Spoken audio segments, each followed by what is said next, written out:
Hi hello. അപ്പോൾ എമ്പുരാൻ കാണാൻ പോകുന്നതിനുള്ള ഒരു തിരക്കാണ് കേട്ടോ ഇത്. 9:10 ഷോ വേളച്ചേരി ഫീനിക്സ് മോളിൽ 9:10 ഷോ ഐമാക്സിൽ. അപ്പോൾ ലൂസിഫറിനേക്കാളും ഭയങ്കര ത്രില്ലടിച്ചിട്ടാണ് കാണാൻ പോകുന്നത്. എന്തായിരിക്കും, എങ്ങനെയായിരിക്കും, ഒന്നും കൂടെ ആ പൃഥ്വിരാജ് സുകുമാരൻ എന്ന് പറയുന്ന ഡയറക്ടറിൻ്റെ ബ്രില്യൻസ് വീണ്ടും നമുക്ക് കാണാനുള്ള ഒരു ഭാഗ്യം അല്ലേ.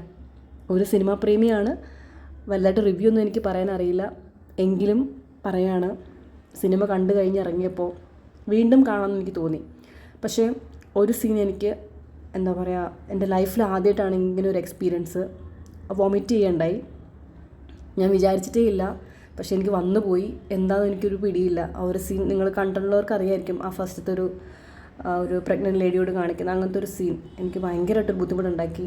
ഞാൻ വിചാരിച്ചു കാണാൻ പറ്റില്ല എന്ന്, പക്ഷേ എന്നാലും സൂപ്പർ ബ്രില്യൻ്റാണ്. പടം അടിപൊളിയായിട്ട് എടുത്തിട്ടുണ്ട്. പിന്നെ ഒരു അഭിപ്രായം എന്ന് പറഞ്ഞു കഴിഞ്ഞാൽ, ബഹുജനം പലവിധമാണല്ലോ. അപ്പോൾ ഓരോരുത്തർക്കും ഓരോ രീതിയിലുള്ള അഭിപ്രായം ഉണ്ടാവും.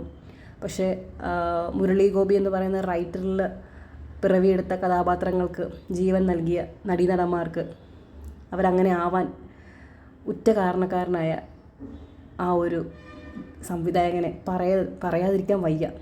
അതുപോലെ മേക്ക് ചെയ്തിട്ടുണ്ട് എല്ലാവരും. സിനിമ കണ്ടിറങ്ങിക്കഴിഞ്ഞപ്പോൾ ഞാൻ ഒരു പ്രിയദർശിനി രാംദാസ് ആണെന്ന് വിചാരിച്ചു പോയി കേട്ടോ. സിനിമ മുഴുവൻ നീളം ഞാൻ മഞ്ജു വാര്യരുടെ തലയ്ക്ക് പകരം ഞാൻ എൻ്റെ തലയെ പ്രതിഷ്ഠിച്ച്. കാരണം അങ്ങനെയാണ് ചില കഥാപാത്രങ്ങൾ നമ്മളെ ഹോണ്ട് ചെയ്യും. സിനിമ കഴിഞ്ഞിറങ്ങിയപ്പോഴും എനിക്ക് ആ ഒരു കഥാപാത്രം എന്നെ ഭയങ്കരമായിട്ട് ഹോണ്ട് ചെയ്തു. നമ്മളെല്ലാവരും അങ്ങനെയല്ലേ, ഒരു സിനിമാ പ്രേമി എന്ന് പറയുമ്പം പൊതുവെ അങ്ങനെയല്ലേ, ഏതെങ്കിലും ഒരു കഥാപാത്രം നമ്മളിങ്ങനെ ഹോണ്ട് ചെയ്തുകൊണ്ടേയിരിക്കും. നമുക്കൊരാഗ്രഹം കാണില്ലേ ഇത്രയും നല്ലൊരു പടത്തിലൊക്കെ ഒരു ഭാഗമാകാമെന്ന് പറഞ്ഞിട്ട്. അപ്പോൾ താങ്ക്സ് ഫോർ വാച്ചിങ്.